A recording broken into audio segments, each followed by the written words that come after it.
buenas tardes, Puerto Rico y el mundo. Soy Carmen Enit Acevedo y estamos a las 5:03 de la tarde en Bonita Radio. ¿En qué palo es noticia?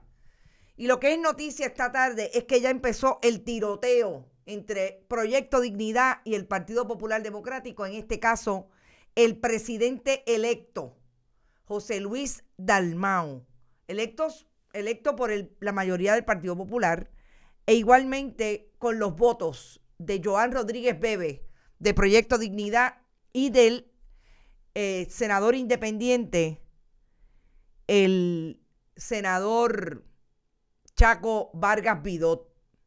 Está interesante este inicio de la legislatura pluralista del gobierno de Puerto Rico.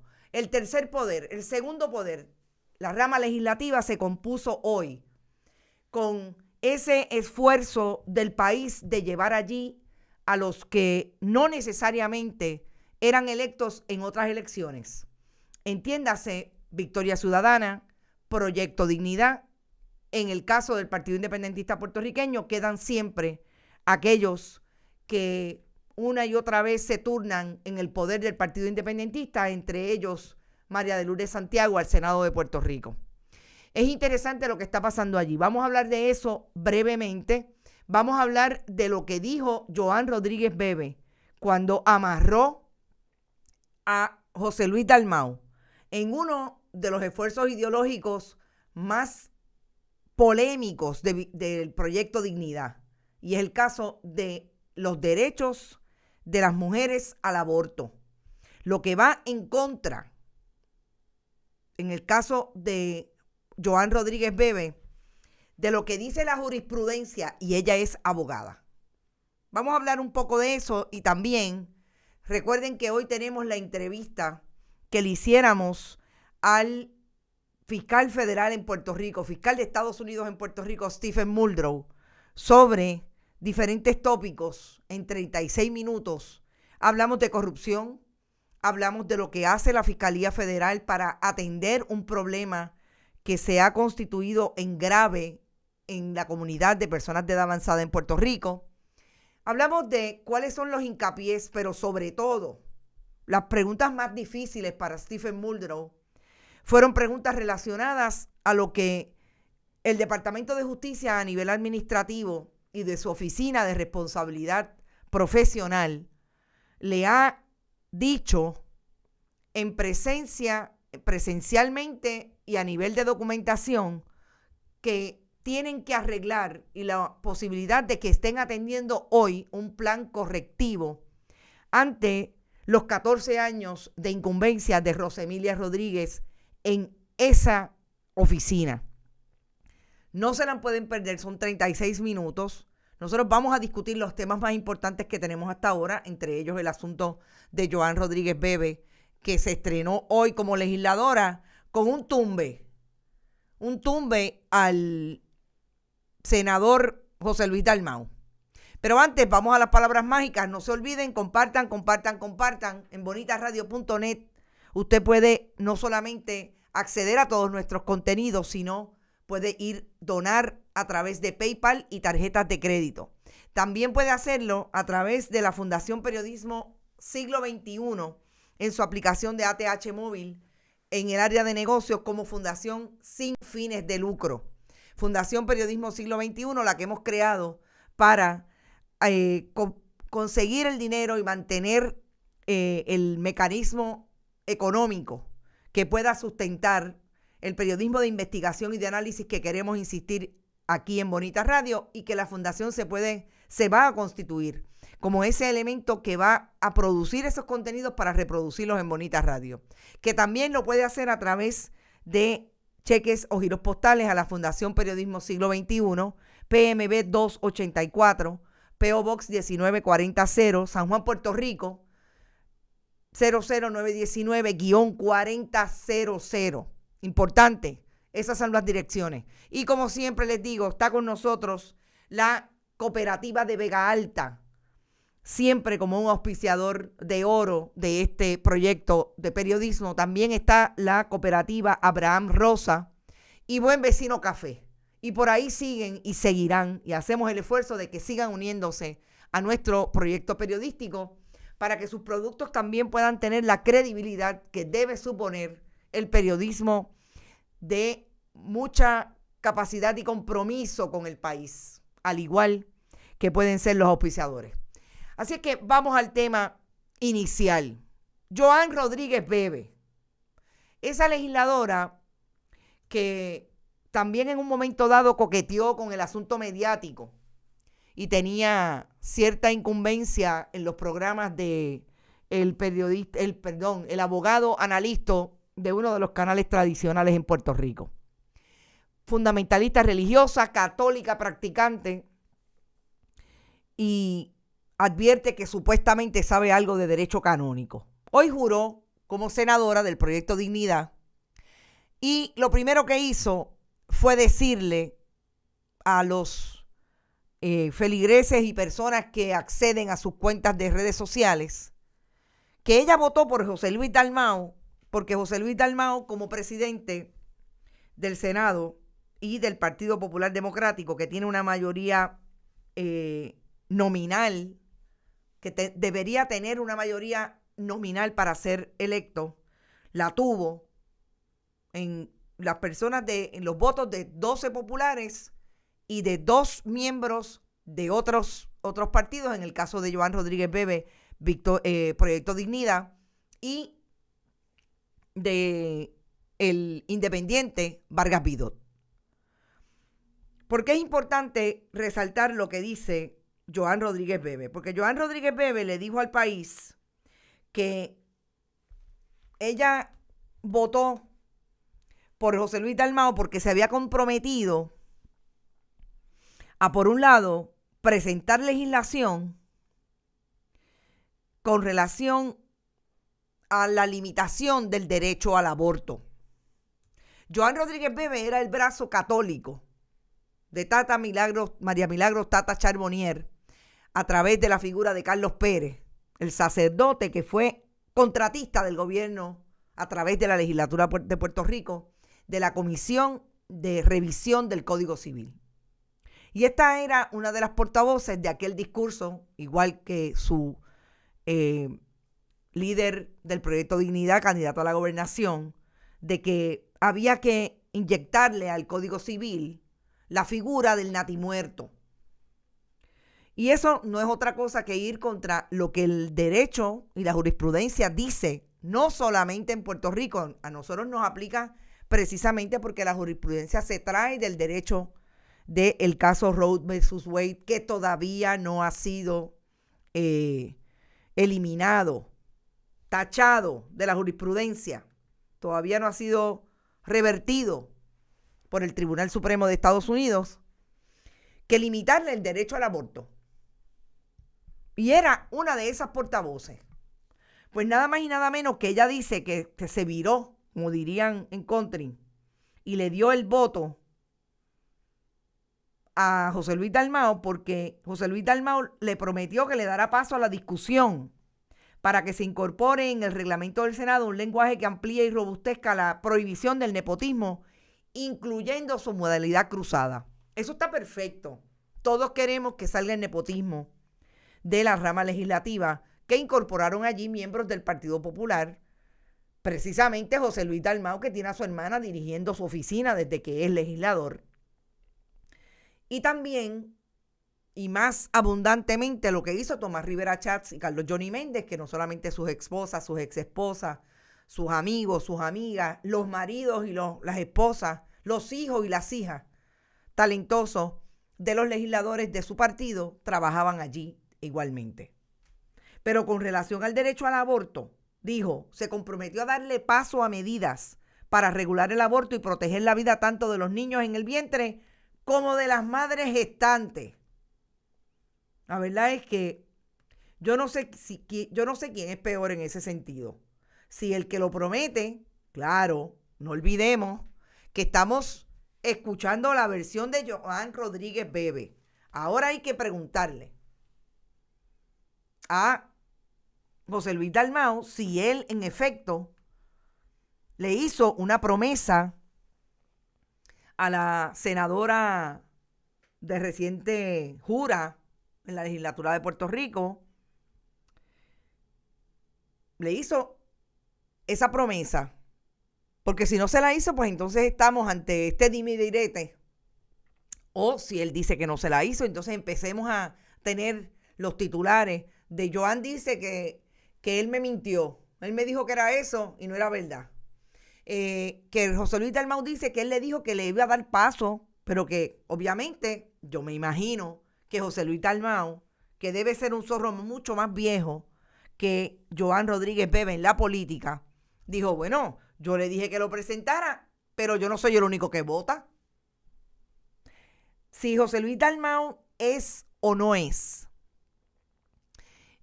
conservador, yo creo que sí, que José Luis Dalmau no solamente puede ser antiderecho al aborto, puede ser incluso misógino y homofóbico. No tengo por qué dudar de que es posible. Ahora, va a tener que hilar bien finito, porque la pregunta que yo hice en Twitter es si esta discusión se va a poner de frente a Victoria Ciudadana, a Ana Irma Rivera Lacén, que ha sido una reconocida feminista y que ha atendido todas las luchas desde el día 1, desde que es adolescente, todas las luchas relacionadas con el derecho al aborto y el derecho a la salud sexual reproductiva de las mujeres. Me parece que es un momento interesante. No sé si Rodríguez Bebe lo tiró al medio a propósito para ver cómo entonces reaccionan la opinión pública con relación a esto. Dice Mac Scott, pero Dalmau viene de la influencia del guitarreño. Tú eres terrible, Mac. Podría hacer eso y mucho más. Así que eso me parece que, no sé si estratégicamente Joan Rodríguez Bebe, si ella me pregunta, yo fuera su asesora de comunicaciones, que nunca lo voy a hacer, yo le diría, caramba, yo pienso que usted debió dejar que esto pasara.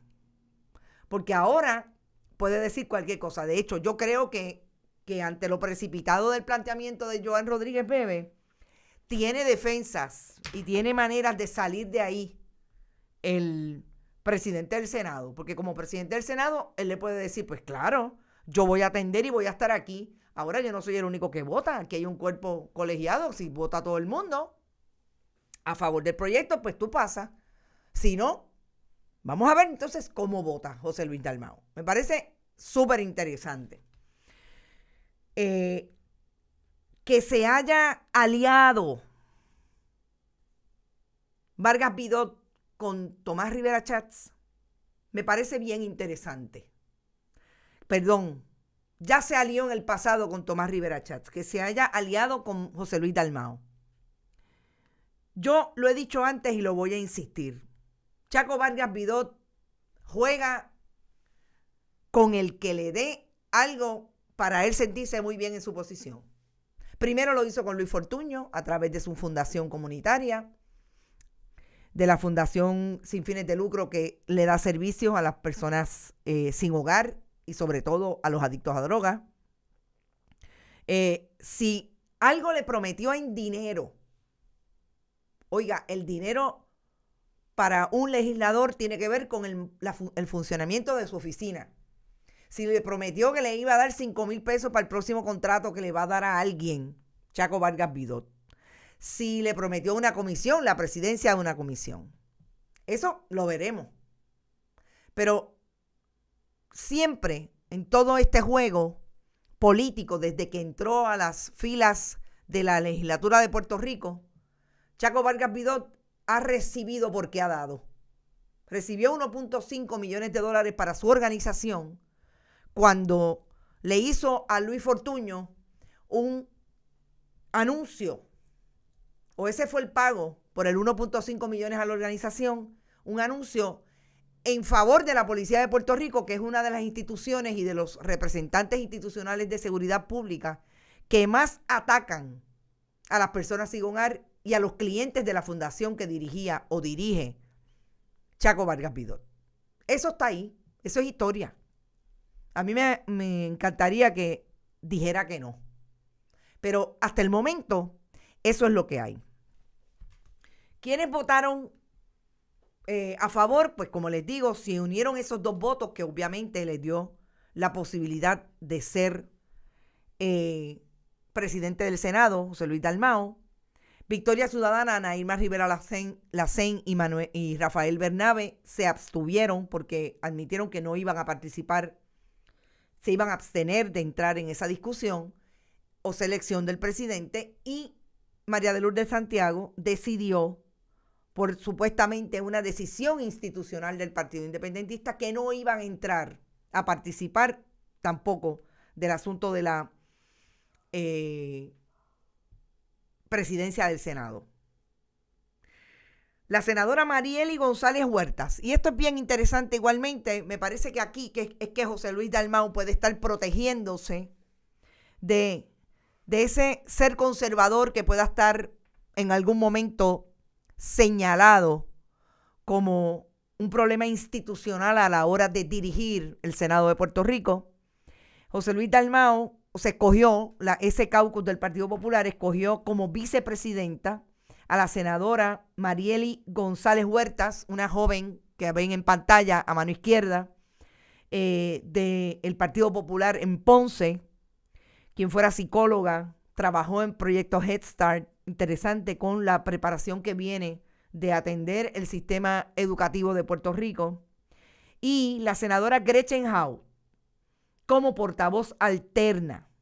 Los portavoces alternos del partido Nuevo Progresista, como sabemos, Tomás Rivera Chats y Carmelo Ríos, y Victoria Ciudadana tiene a Ana Irma Rivera Lacén como portavoz y al portavoz alterno Rafael Bernabe. Ahí no había mucho más que escoger porque, como sabemos, son los únicos dos de Victoria Ciudadana que entraron.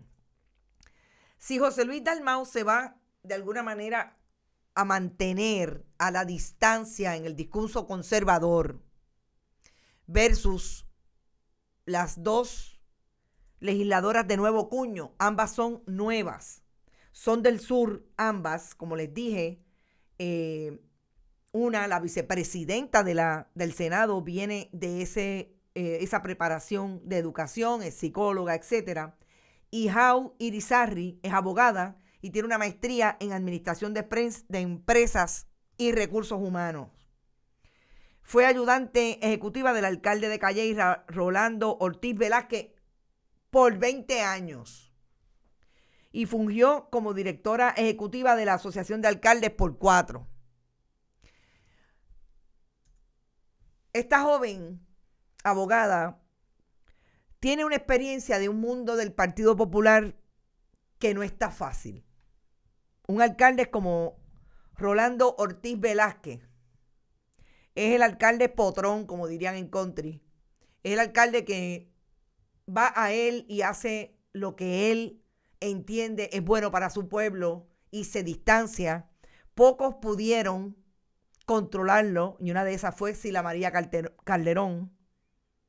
Así que esta joven debe tener una experiencia política o unos aliados políticos que la tienen, mire, así de larga. Y eso va a ser importante como portavoz alterna, como portavoz de esa mayoría, porque eso sí que pica y se extiende en términos de negociaciones, en términos de proyectos que afecten a los alcaldes, proyectos que son importantes para las diferentes áreas. Ellas tendrán que atender el asunto de Ponce.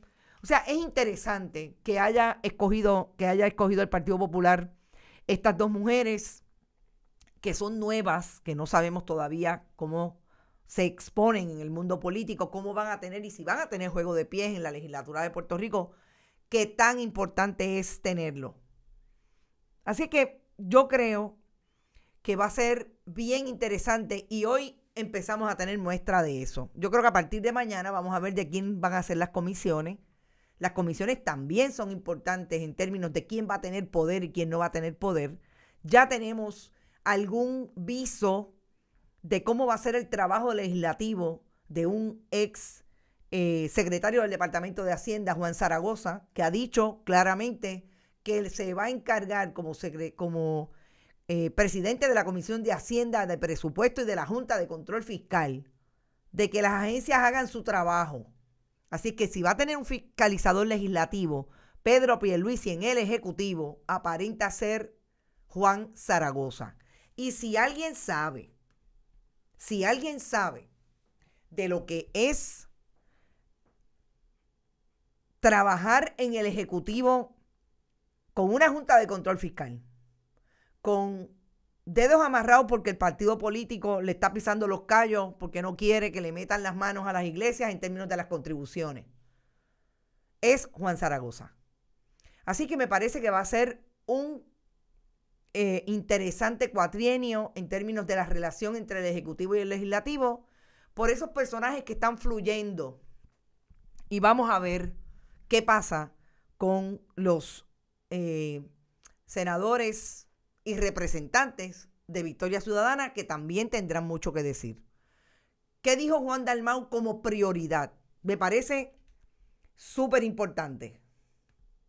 El asunto de la reforma electoral es fundamental y todo lo que se relacione con el presupuesto.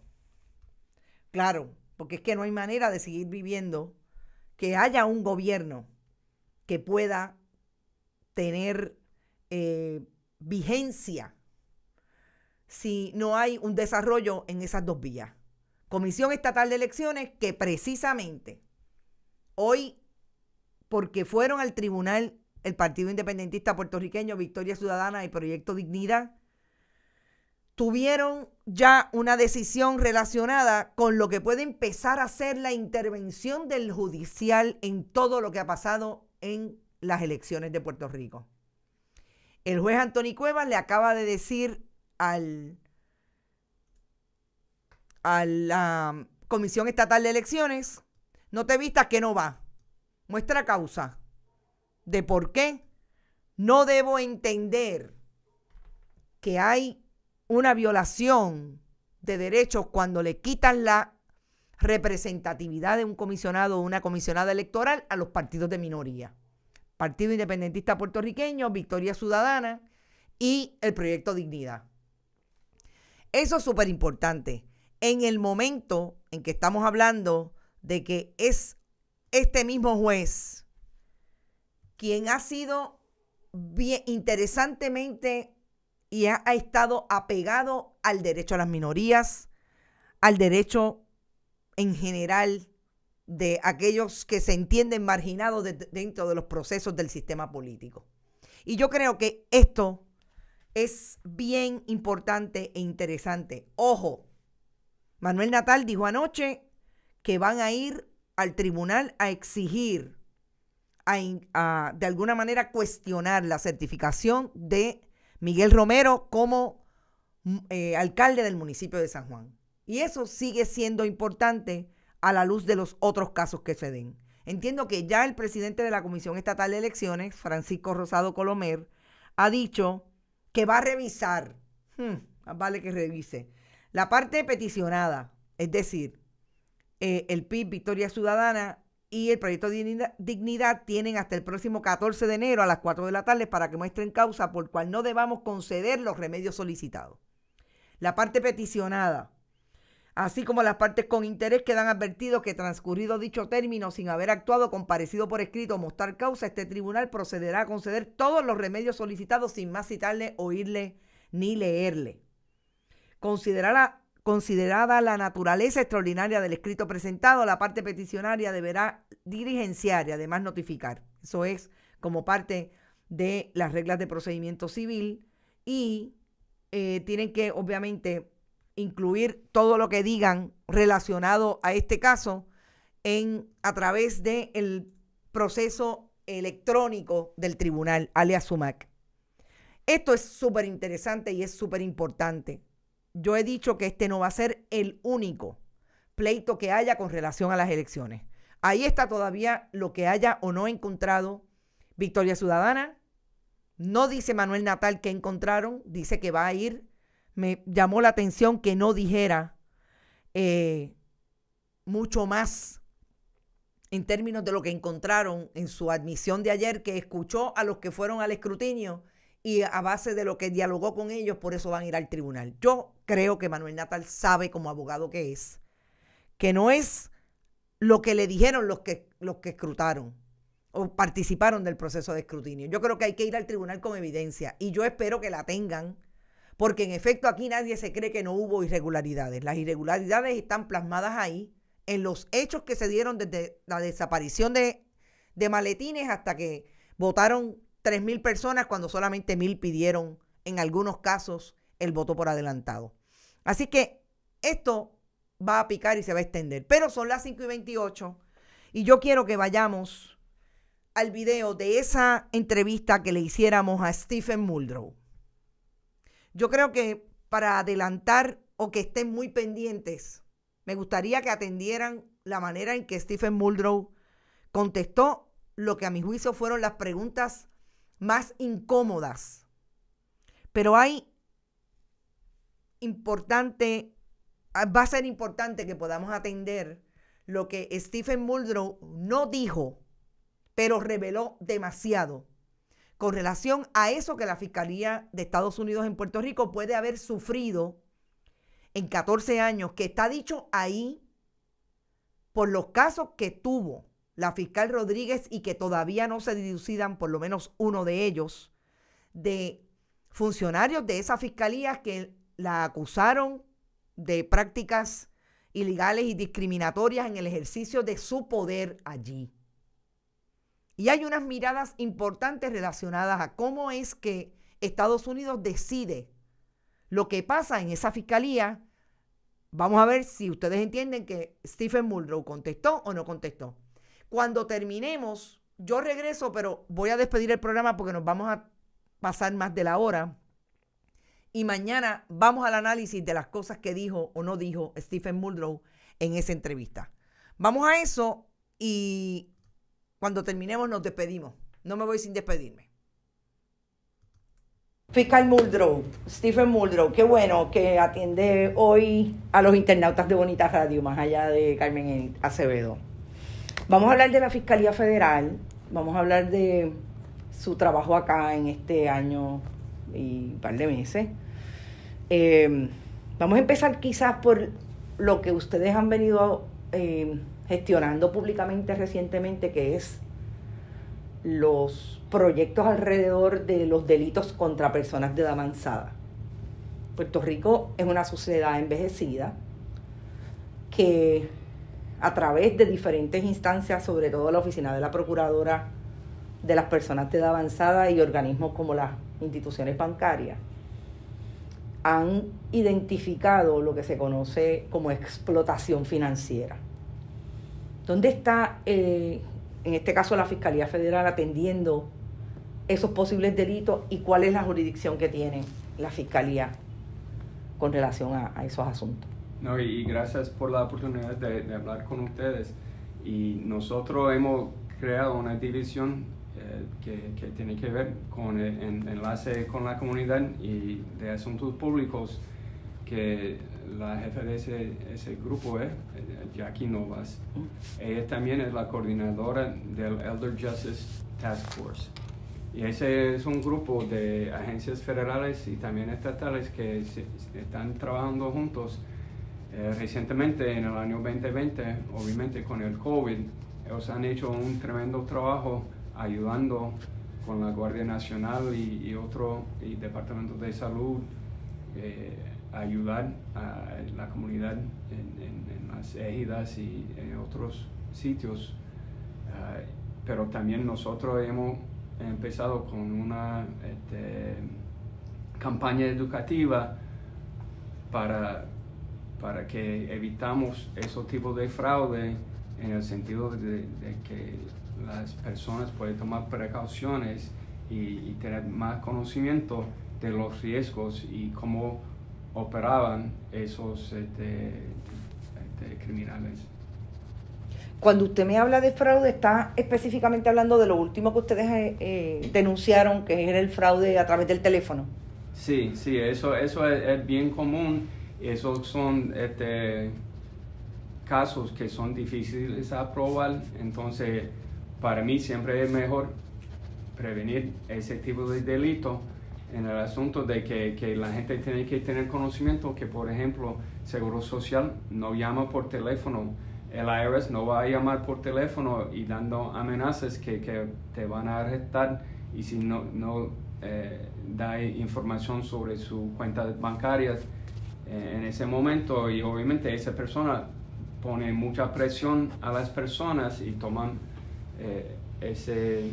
ellos hacen su fraude en una forma muy efectiva, y nosotros tenemos que decir que la gente, si tiene duda, que tiene que colgar el teléfono y también hablar con alguien, reportar el delito. ¿Están organizados? O sea, ¿hay un grupo que se sienta y organiza y conspira para hacer ese tipo de fraude? ¿O estamos hablando de gente individual? Para mí, los fraudes que son más comunes son grupos que son bien organizados, y con muchos de esos grupos se notan que tienen, cuando habla por el teléfono con esas personas, muchas veces tienen acentos que son de India o de otro sitio, que se nota que esos grupos que están operando de fuera del país. Y por eso es difícil cuando la gente empieza a abrir su información y dar información bancaria, que ese dinero se va de su banco y va rápidamente a otros países. ¿Y han identificado ya algún grupo, o están todavía bajo investigación, por lo menos los casos que atienden aquí en Puerto Rico? Bueno, en el sentido de los casos que nosotros estamos investigando, los casos realmente son más que tienen que ver con delitos y fraudes que afectan directamente y que tienen personas que están dentro de Puerto Rico, que nosotros estamos enfocando en esos grupos. Ahora, con el COVID, por ejemplo, hemos hablado de los casos de PUA y ese tipo de fraude que es bien común.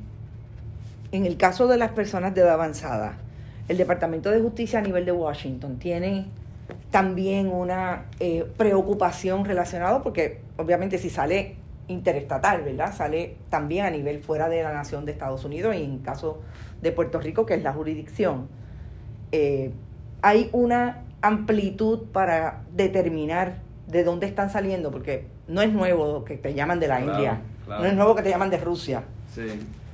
No, eso siempre, el Departamento de Justicia en Washington, D.C. siempre están apoyando esos esfuerzos, y siempre están dando recursos a nosotros y los otros distritos federales, y por eso nosotros tenemos mucho el National Center for Disaster Fraud, que es un grupo que es un ente central trabaja en eso, y también trabajamos por otro grupo como OCDF también. Ellos están ayudando en eso, los casos de fraude, y también el National Elder Fraud Hotline tenemos, que es 1-833-372-8311. También el FBI, HHS, todas las agencias tienen Task Force, y también números donde puede llamar o enviar un email por internet.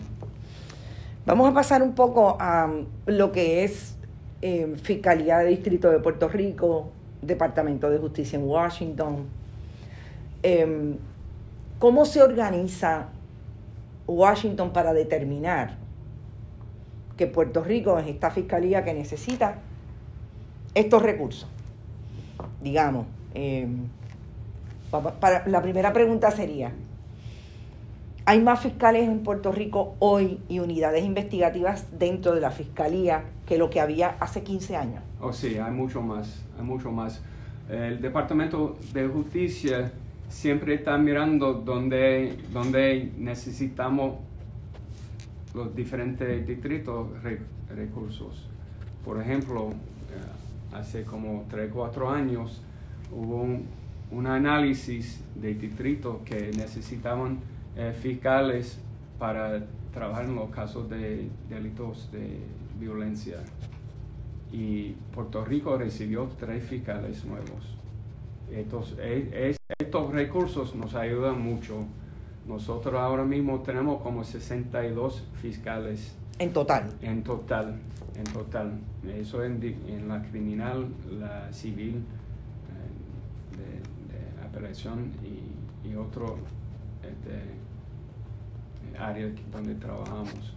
Es mucho más cuando yo estuve aquí tanto antes. A mediados de los 90. Hemos crecido mucho, y nosotros siempre damos gracias a al Departamento de Justicia que están apoyando a nosotros.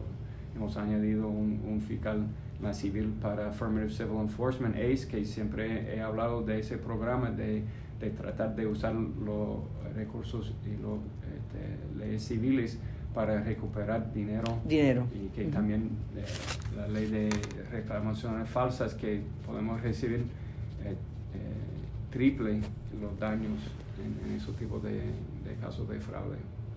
En términos de ese análisis que usted me dice que se hizo hace 3 o 4 años, si lo sabe, ¿cómo quedó la corrupción gubernamental en ese análisis que hizo el Departamento de Justicia para determinar hay que darle más recursos o menos recursos a la Generalmente eso funciona en el sentido de área en particular. Puede ser la civil, de fraude, puede ser delito de violencia. Y nosotros estamos recibiendo un fiscal que acaba de anunciar para trabajar en los casos de lavado de dinero en los Suspicious Activity Reports, que el Treasury Executive Office for Asset Forfeiture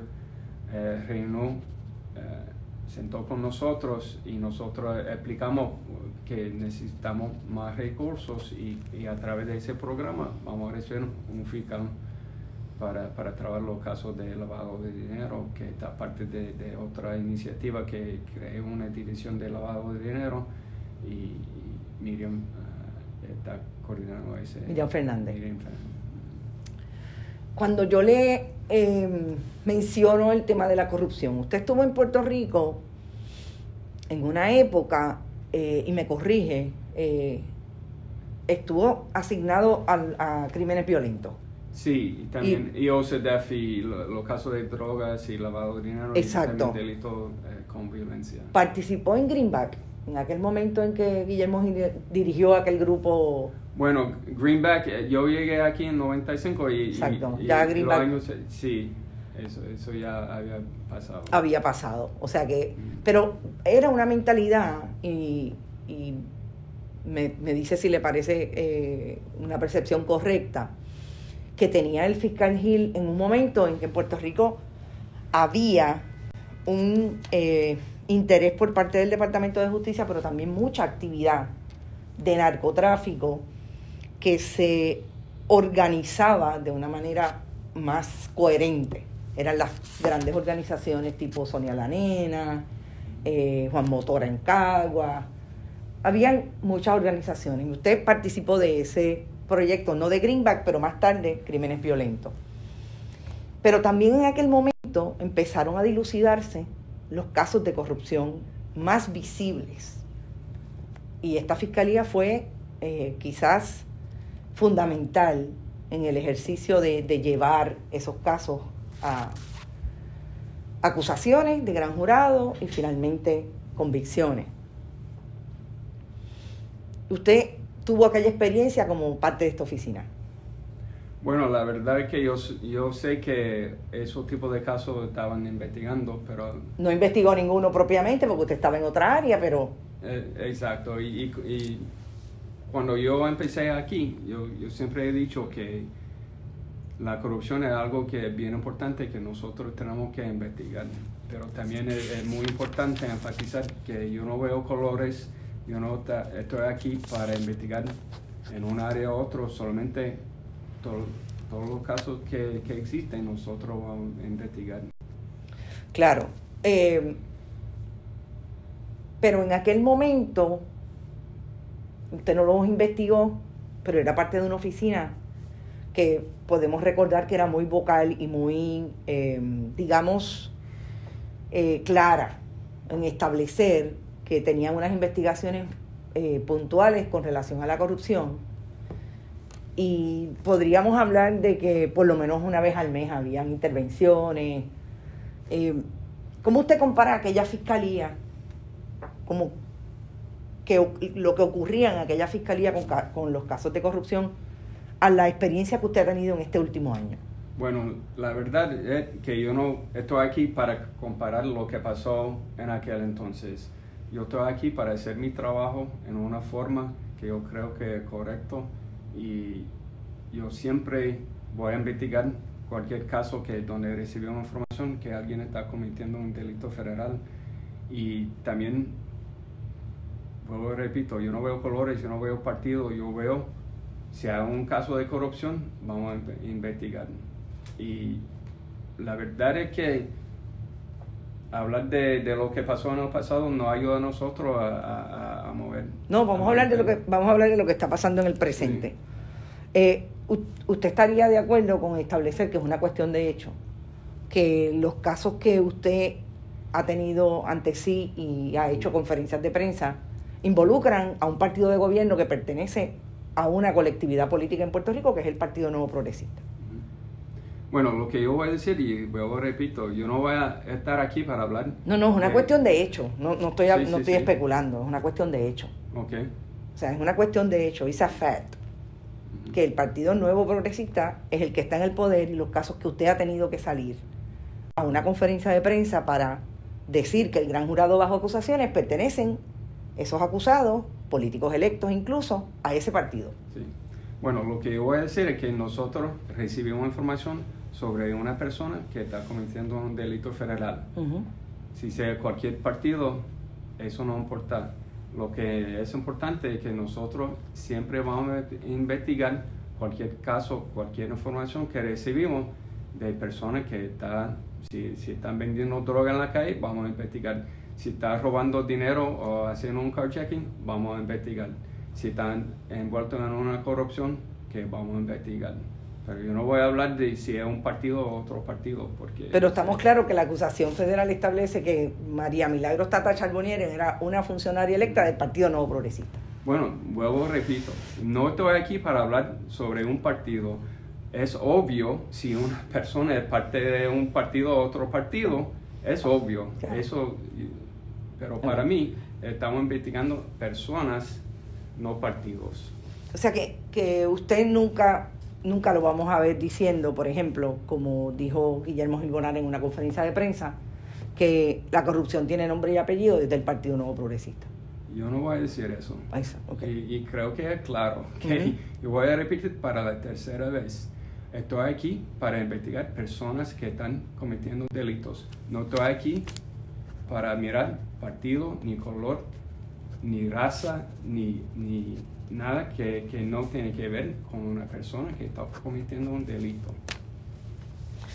Fiscal, esta fiscalía ha tenido también en el último año asuntos relacionados con la administración de personal propiamente, que han llegado a los tribunales. Ahí está el caso de la fiscal Carmen Correa, que ha tenido resoluciones del tribunal en términos de los procedimientos de esas demandas. La Oficina de Responsabilidad Profesional, usted ha tenido que atender asuntos relacionados con esas investigaciones que la oficina le haya planteado. Hay que hacer, por ejemplo, este plan correctivo relacionado a esto que ha pasado administrativamente en la Fiscalía. Usted propiamente. No, la verdad es que cuando habla de la Oficina de Responsabilidad Profesional, esos son procesos que nosotros trabajamos dentro de la oficina, en el sentido de que eso no son asuntos públicos.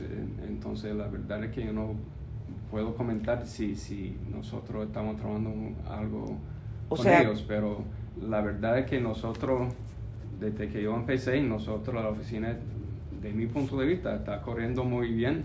Y no necesariamente que usted que usted lo tenga ahora, porque esos casos no son suyos. Sí. O sea, esos casos vienen arrastrándose.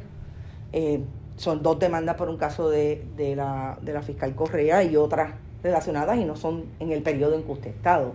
Pero obviamente usted es la persona que administra ahora. Sí.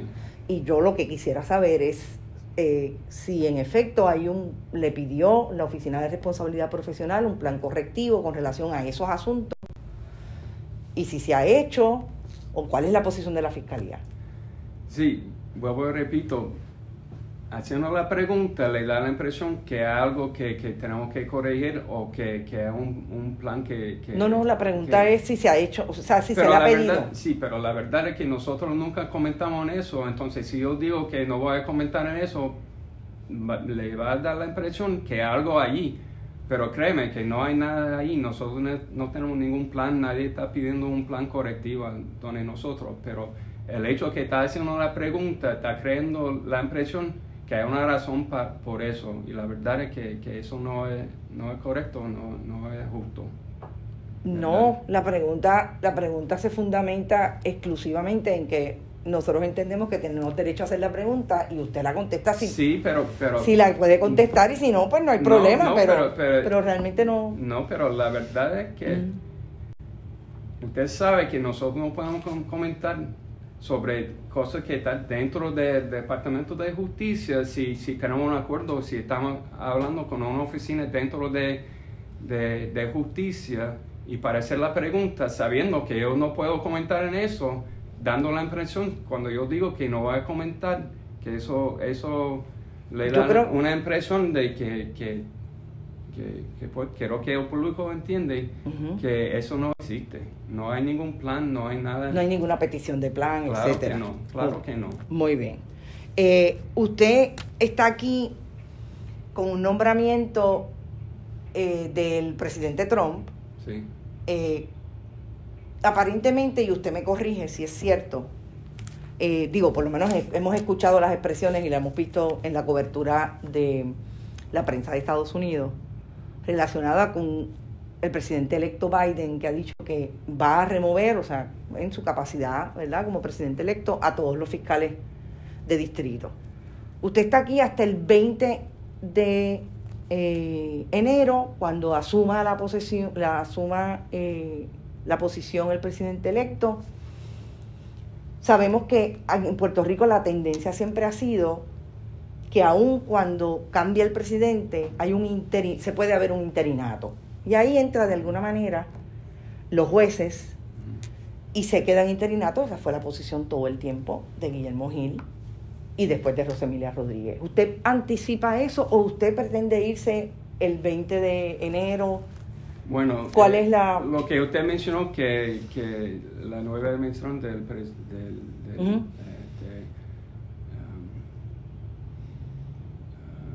Biden dice el presidente electo. Que tiene que todo el mundo se va. Eso no es lo que pasó cuando el presidente Obama entró en la oficina. Claro. Y cada presidente tiene su derecho 100% de hacer lo que ese presidente o la presidenta en el futuro decide, ¿verdad?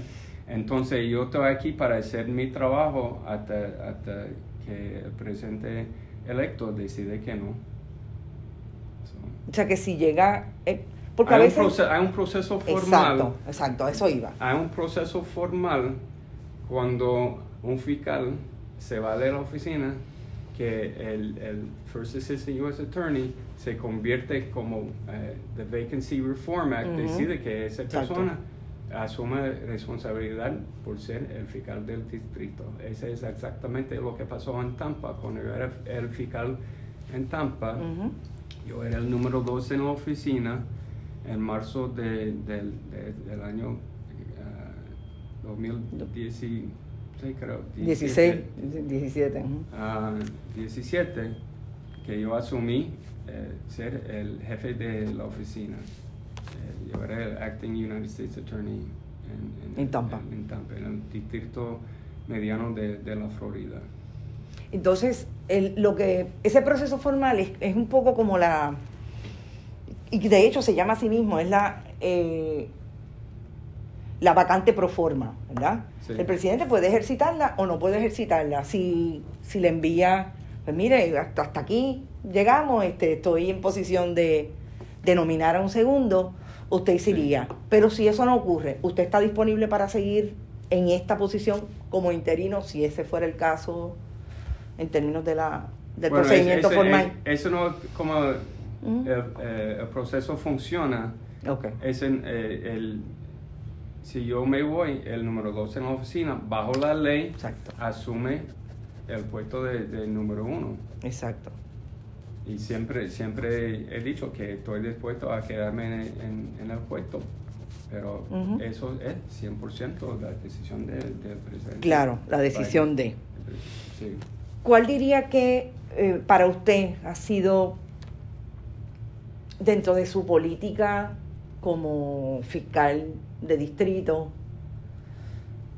ha sido la prioridad en este año y 2 meses que ha estado acá? O sea, como si usted fuera a decirme mi prioridad como administrador de esa fiscalía operacional, ha sido este tema. ¿Cuál usted podría decir que ha sido frente a los retos que se ha encontrado? No. Bueno, lo que yo siempre he dicho que nosotros hemos trabajado durante la pandemia en una forma que hemos mantenido mucho trabajo en proteger la comunidad, en el sentido de nosotros, aunque hemos tenido la pandemia, nosotros hemos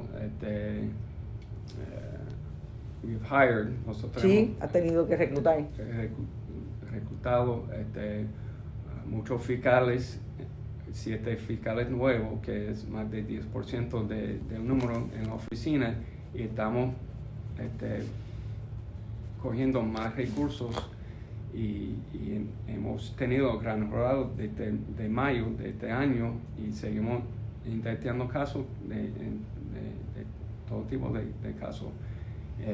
También tengo orgullo de lo que hemos hecho en el sentido de enlace con la comunidad, diferentes proyectos que estamos empezando, que estuvimos en una escuela en Loíza la semana pasada, empezamos un proyecto que se llama LEAD, L-E-A-D, y también nosotros estamos empezando con un programa que se llama Rescate, que tiene que ver con los acusados que van a regresar a Puerto Rico, que están bajo supervisión, que con la Corte, la Oficina de Probatorio, la Oficina del Defensor Público, que tratar de poner énfasis en esas personas para que ellos no regresen a la calle y siguen cometiendo delitos.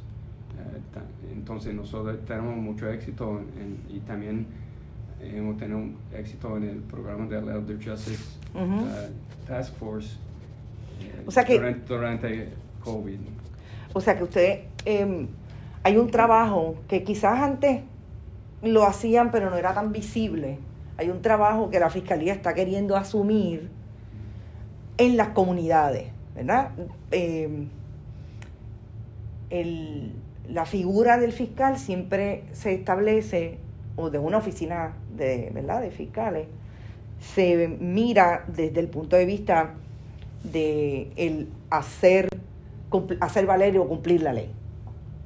Ustedes están asumiendo una misión, en ese sentido, preventiva, sí, llegando a la comunidad.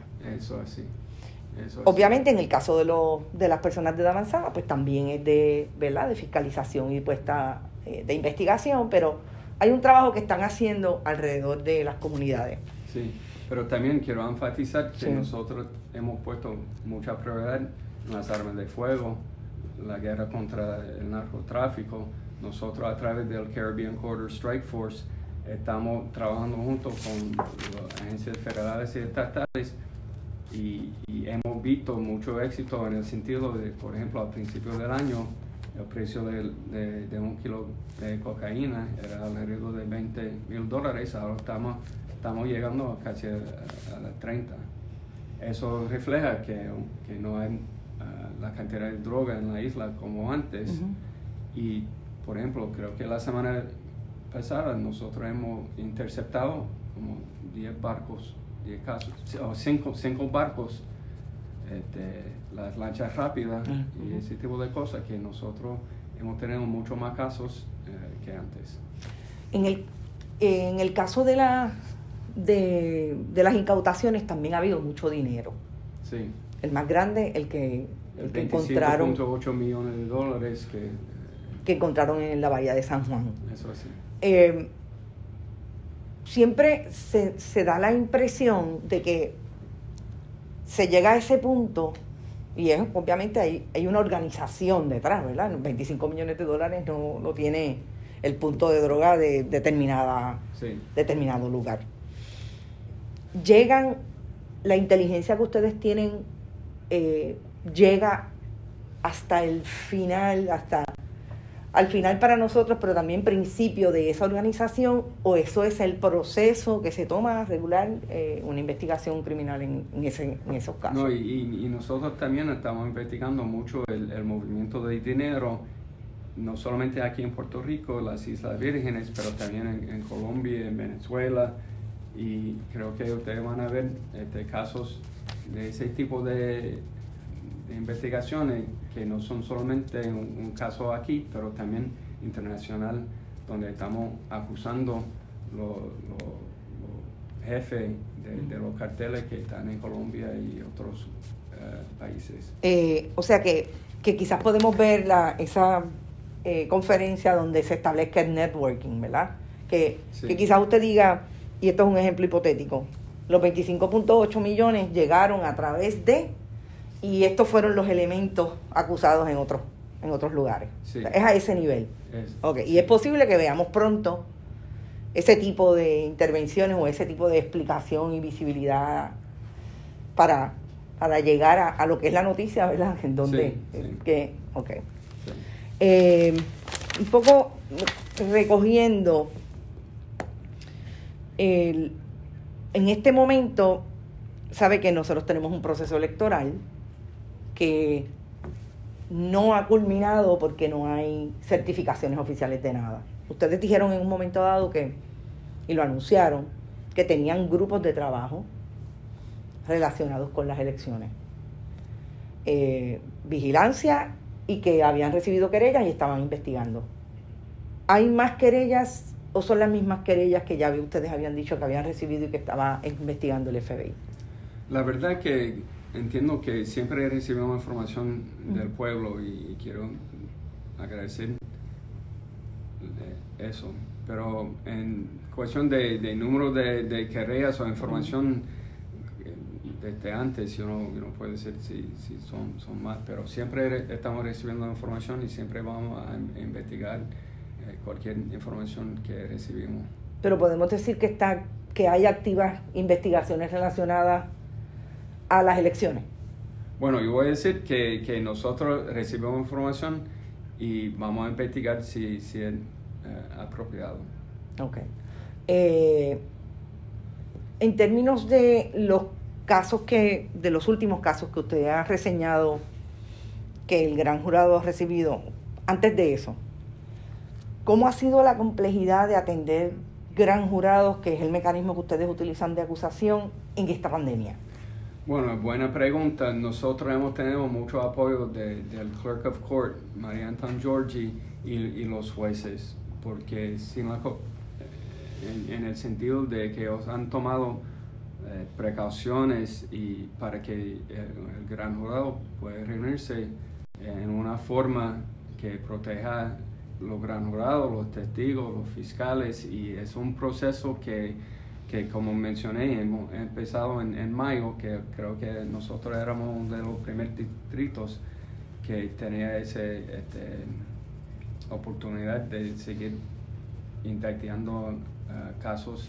Y también el gran jurado es un grupo de ciudadanos que viene y, dentro del sistema nosotros, ellos son útiles para el proceso, para evaluar las pruebas que tenemos certeza que puede confiar en la evidencia, y ellos han sido tremendos en el sentido de que en cuestión de ellos vienen y hagan su trabajo. Que se hacen disponibles y ustedes han podido manejar protocolos de seguridad. Sí, con distancia, con mascarilla y lavando las áreas.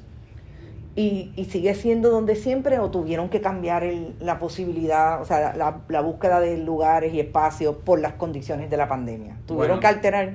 Bueno, lo que pasa es que el gran jurado es un proceso secreto, en el sentido de que no voy a comentar en detalle de cómo están. No, es en términos generales. Pero siguen trabajando, haciendo su trabajo. Ok.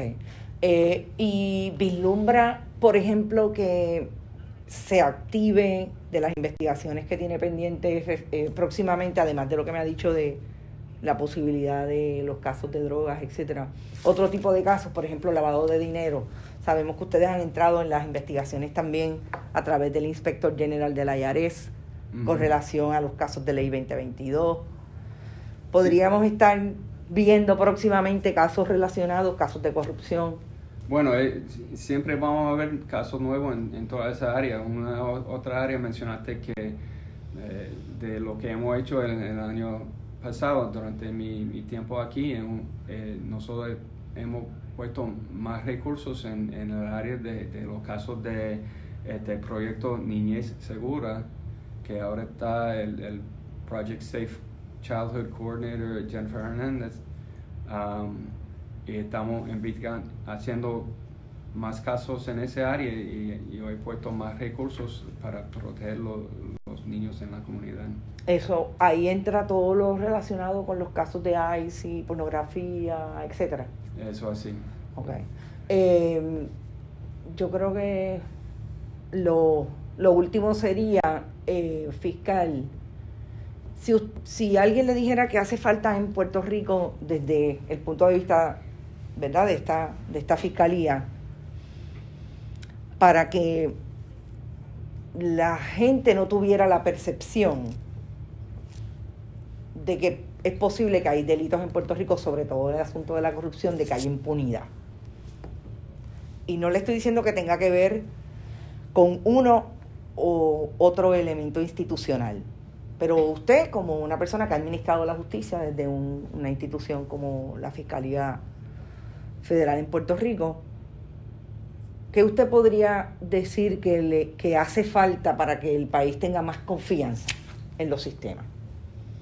Bueno, esa es una buena pregunta. Lo que yo siempre he dicho es que nosotros siempre buscamos el apoyo de la comunidad para hacer el trabajo de nosotros, y la verdad es que 95% o más, 99% de las personas que trabajan en el gobierno va a la oficina para tratar de hacer su trabajo y mejorar la isla. ¿Sabe? Que siempre en mi oficina, durante la pandemia, la gente viene a la oficina. Yo he reunido con el Departamento de Justicia, con las otras agencias estatales, y créeme, todo el mundo quiere un Puerto Rico que es mejor, más seguro, que recibe el dinero que necesitamos para desarrollar el sistema eléctrico, las carreteras, y todo eso. Entonces, lo que yo creo que nosotros tenemos que seguir haciendo el trabajo y pues para adelante, y seguimos haciendo lo que podemos hacer.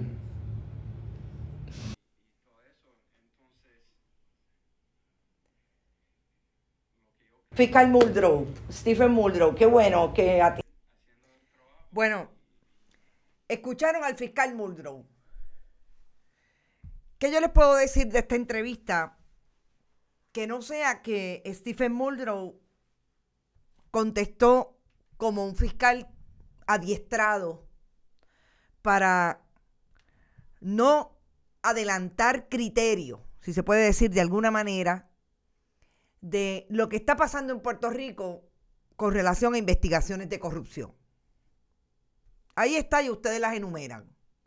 Yo creo que el fiscal Muldrow, cuando más intranquilo se sintió en esa entrevista, fue cuando lo confrontamos con que, en efecto, el Departamento de Justicia a nivel de Washington tuvo antes, sobre todo en el pasado año, en que se cumplió este diciembre del 2020, un año de que se fuera la fiscal Rosemilia Rodríguez, muchas visitas de el departamento y la unidad de investigaciones con relación a la conducta de los fiscales y de las oficinas y de los administradores y de los empleados de una fiscalía como es la Fiscalía Federal en Puerto Rico, para investigar lo que allí estaba pasando internamente, que podía tener relación con lo que pasaba o no pasaba a nivel de las investigaciones de corrupción, sobre todo que tuvo en 14 años en sus manos Rosemilia Rodríguez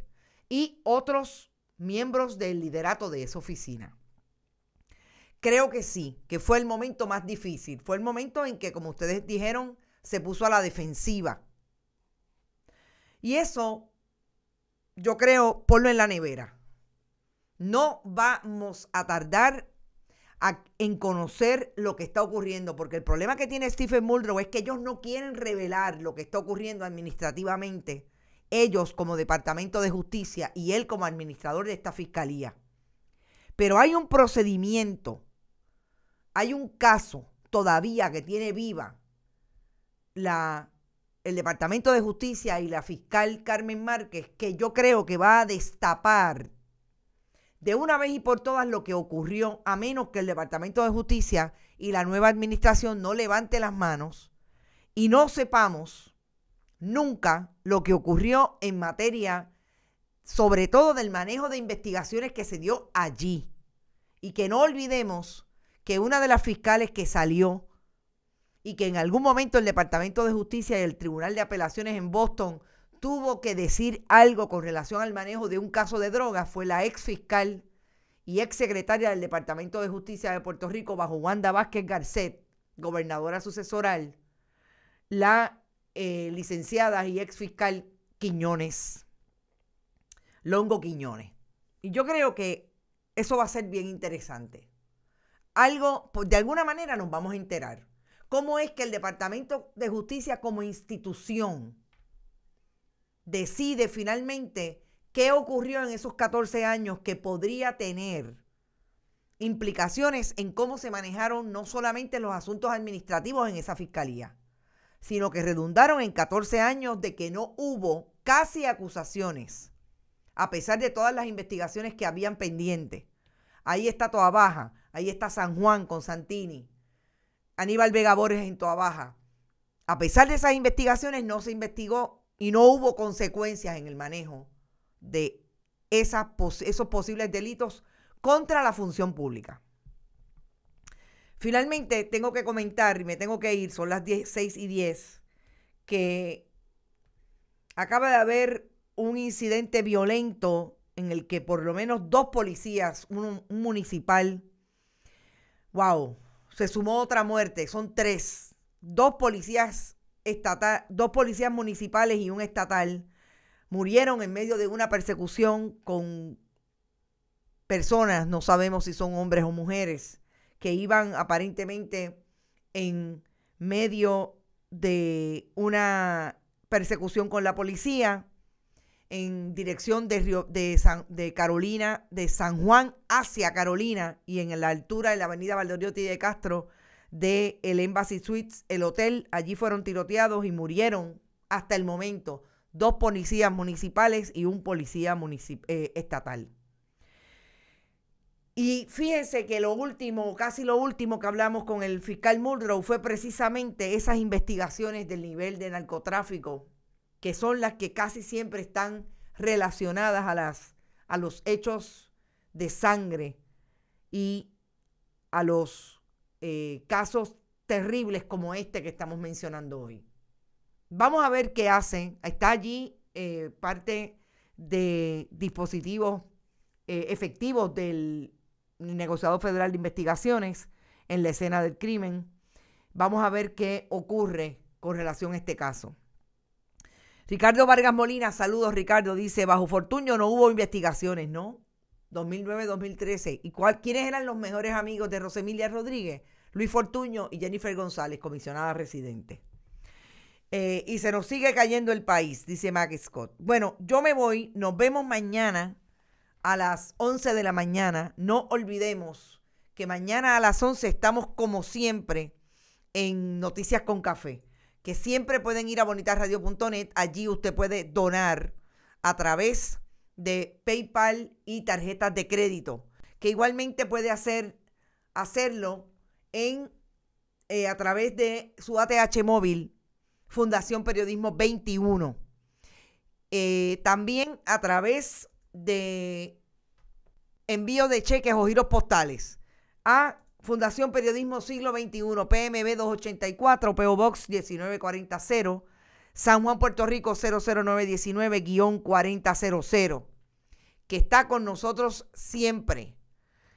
Buen Vecino Café, Vega Alta Coop y la cooperativa Abraham Rosa. No se olviden, importante, vayan a todas nuestras redes sociales a través de Facebook, Twitter, puede ir también a Instagram, allí también tenemos información.